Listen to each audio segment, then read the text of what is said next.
ನಮಸ್ಕಾರ friends, cinematic ದೆವ್ವದ ಕಥೆಗಳಿಗೆ ಚಾನಲ್ಗೆ ಸ್ವಾಗತ. ನೀವ್ಯಾವತ್ತಾದರೂ ರಾತ್ರಿ ಹೊತ್ತು 20 ವರ್ಷಗಳಿಂದ ಮುಚ್ಚಿರುವ ಒಂದು ಹಳೆಯ ಪಾಳು ಬಿದ್ದ ಸಿನಿಮಾ ಥಿಯೇಟರ್ ಒಳಗೆ ಹೋಗಿದ್ದೀರಾ?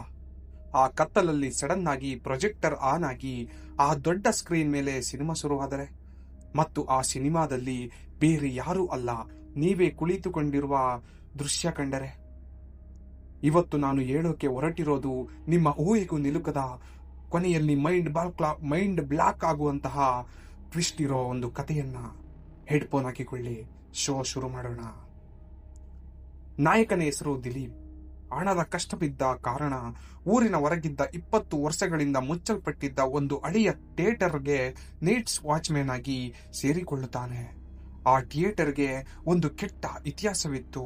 20 ವರ್ಷಗಳ ಹಿಂದೆ ಅಲ್ಲಿ ಬೆಂಕಿ ಬಿದ್ದು ಒಬ್ಬ ಮಹಿಳೆ ಅಜೀವವಾಗಿ ದಹನವಾಗಿದ್ದಳು. ಅಂದಿನಿಂದ ಆ ಟಾಕೀಸ್ ಮುಚ್ಚಿತ್ತು. ದಿಲೀಪ್ನ ಮೊದಲನೇ ದಿನದ ಡ್ಯೂಟಿ.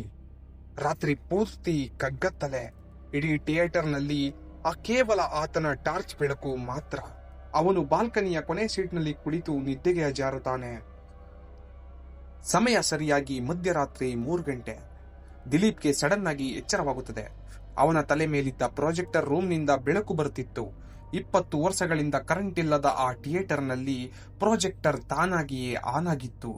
ದಿಲೀಪ್ ಆಶ್ಚರ್ಯದಿಂದ ಆ ದೊಡ್ಡ ಪರದೆಯ ಕಡೆ ನೋಡ್ತಾನೆ.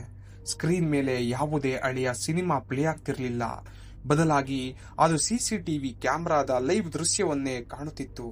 ಸ್ಕ್ರೀನ್ನಲ್ಲಿ ಬಾಲ್ಕನಿಯ ಕೊನೆಯ ಸೀಟ್ನಲ್ಲಿ ಕುಳಿತಿದ್ದ ಒಬ್ಬ ವಾಚ್ಮ್ಯಾನ್ ಕಾಣುತ್ತಿದ್ದ. ಆ ವಾಚ್ಮ್ಯಾನ್ ಬೇರೆ ಯಾರೂ ಅಲ್ಲ, ಸ್ವತಃ ದಿಲೀಪ್. ಹೌದು, ಪ್ರೊಜೆಕ್ಟರ್ನಲ್ಲಿ ದಿಲೀಪ್ ಈಗ ಏನು ಮಾಡುತ್ತಿದ್ದಾನೋ ಅದೇ ಲೈವ್ ಆಗಿ ಟೆಲಿಕಾಸ್ಟ್ ಆಗುತ್ತಿತ್ತು. ದಿಲೀಪ್ ಕೈ ಎತ್ತಿದರೆ ಸ್ಕ್ರೀನ್ನಲ್ಲಿರೋ ದಿಲೀಪ್ ಕೂಡ ಕೈ ಎತ್ತುತ್ತಿದ್ದ. ಇದನ್ನ ಯಾರು ರೆಕಾರ್ಡ್ ಮಾಡ್ತಿದ್ದಾರೆ ಅಂತ ದಿಲೀಪ್ಗೆ ಗಾಬರಿಯಿಂದ ಸುತ್ತಲೂ ನೋಡ್ತಾನೆ. ಯಾರೂ ಇರಲಿಲ್ಲ. ದಿಲೀಪ್ ಮತ್ತೆ ಸ್ಕ್ರೀನ್ ಕಡೆ ನೋಡ್ತಾನೆ.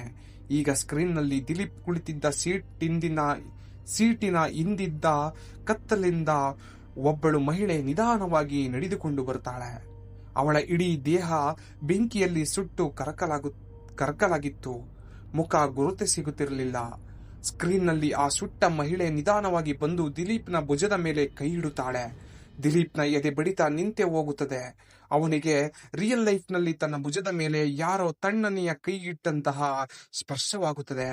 ಪ್ರಾಣ ಭಯದಿಂದ ದಿಲೀಪ್ ಜೋರಾಗಿ ಕಿರಿಚಿಕೊಂಡು ತನ್ನ ಹಿಂದೆ ತಿರುಗಿ ನೋಡ್ತಾನೆ. ಆದರೆ ಹಿಂದೆ ಯಾರೂ ಇರಲಿಲ್ಲ. ಇಡೀ ಥಿಯೇಟರ್ ಖಾಲಿ. ಮತ್ತೆ ಸ್ಕ್ರೀನ್ ಕಡೆ ನೋಡಿದರೆ ಆ ಸುಟ್ಟ ಮಹಿಳೆ ಸ್ಕ್ರೀನ್ನಿಂದಲೇ ದಿಲೀಪ್ ಕಡೆ ಬೆರಳು ತೋರಿಸಿ ವಿಕಾರವಾಗಿ ನಗುತ್ತಿದ್ದಳು. ಈ ಪ್ರೊಜೆಕ್ಟರ್ ಮಿಷಿನ್ ಅನ್ನೇ ಒಡೆದು ಹಾಕಬೇಕು ಅಂತ ನಿರ್ಧರಿಸಿ ದಿಲೀಪ್ ಕೈಯಲ್ಲಿ ಒಂದು ಕಬ್ಬಿಣದ ರಾಡ್ ಹಿಡಿದುಕೊಂಡು ಮಾಡಿ ಎತ್ತಿ ಆ ಪ್ರೊಜೆಕ್ಟರ್ ರೂಮ್ ಕಡೆಗೆ ಓಡುತ್ತಾನೆ. ಪ್ರೊಜೆಕ್ಟರ್ ರೂಮ್ನ ಬಾಗಿಲು ಒಳಗಿನಿಂದ ಲಾಕ್ ಆಗಿತ್ತು.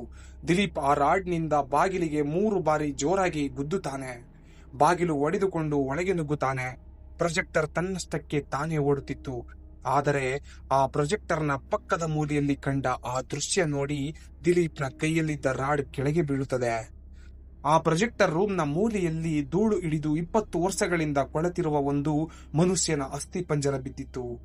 ಆ ಅಸ್ಥಿಪಂಜರವು ವಾಚ್ಮ್ಯಾನ್ ಯೂನಿಫಾರ್ಮ್ ಹಾಕಿಕೊಂಡಿತ್ತು. ದಿಲೀಪ್ ನಡುಗುತ್ತಾ ಆ ಅಸ್ಥಿಪಂಜರದ ಕತ್ತಲಿನಲ್ಲಿದ್ದ ID ಕಾರ್ಡ್ ಅನ್ನು ಎತ್ತಿ ನೋಡ್ತಾನೆ. ಅದರಲ್ಲಿ ಬರೆದಿದ್ದ ಹೆಸರು ದಿಲೀಪ್, ನೈಟ್ ವಾಚ್ಮ್ಯಾನ್ ಅಂತ. ಹೌದು ಗೆಳೆಯರೆ, ಆ ಥಿಯೇಟರ್ನಲ್ಲಿ ವಾಚ್ಮ್ಯಾನ್ ಆಗಿ ಕೆಲಸ ಮಾಡ್ತಿದ್ದ ದಿಲೀಪ್ 20 ವರ್ಷಗಳ ಹಿಂದೆ ಆ ಬೆಂಕಿಯ ಅವಘಡದಲ್ಲಿ ಆ ಪ್ರೊಜೆಕ್ಟರ್ ರೂಮ್ ಒಳಗೆ ಸಿಲುಕಿ ಸತ್ತು ಹೋಗಿದ್ದ. ಇಷ್ಟು ದಿನ ಥಿಯೇಟರ್ನಲ್ಲಿ ಒಡ್ಡಾಡುತ್ತಿದ್ದದ್ದು ದಿಲೀಪ್ನ ಜೀವವಲ್ಲ, ಅವನ ಆತ್ಮ. ದಿಲೀಪ್ಗೆ ತಾನು ಸತ್ತು ಹೋಗಿದ್ದೀನಿ ಅನ್ನೋ ವಿಷಯವೇ ಗೊತ್ತಿರಲಿಲ್ಲ.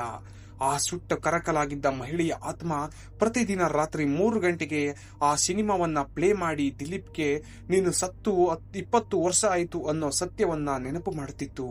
ದಿಲೀಪ್ ನಡುಗುತ್ತಾ ತನ್ನ ಕೈಗಳನ್ನ ನೋಡಿಕೊಳ್ಳುತ್ತಾನೆ. ಅವನ ಕೈಗಳು ನಿಧಾನವಾಗಿ ಬೂದಿಯಾಗಿ ಗಾಳಿಯಲ್ಲಿ ಮಾಯವಾಗಲು ಶುರುವಾಗುತ್ತದೆ.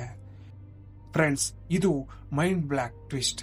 ನಾವು ದೆವ್ವ ಅಂತ ಭಯ ಪಡ್ತಾ ಇರ್ತೀವಿ, ಆದ್ರೆ ಕೊಡೆಗೆ ನಾವೇ ದೆವ್ವ ಆಗಿದ್ರೆ ಹೇಗಿರುತ್ತೆ ಆ ಫೀಲ್? ಈ ಕಥೆಯ ಕ್ಲೈಮ್ಯಾಕ್ಸ್ ನಿಮಗೆ ಹೇಗೆ ಅನಿಸ್ತು? ಟ್ವಿಸ್ಟ್ ಇಷ್ಟ ಆಗಿದ್ರೆ ದಯವಿಟ್ಟು ಕಮೆಂಟ್ನಲ್ಲಿ ಸೂಪರ್ ಟ್ವಿಸ್ಟ್ ಅಂತ ಟೈಪ್ ಮಾಡಿ. ಇದೇ ತರಹದ ಸಿನಿಮಾಗಳ ಕಥೆಗಳಿಗಾಗಿ ವಿಡಿಯೋ ಲೈಕ್ ಮಾಡಿ, ಸಬ್ಸ್ಕ್ರೈಬ್ ಮಾಡ್ಕೊಳ್ಳಿ. ಸಿಗೋಣ ಮುಂದಿನ ವಿಡಿಯೋದಲ್ಲಿ. ಬಾಯ್.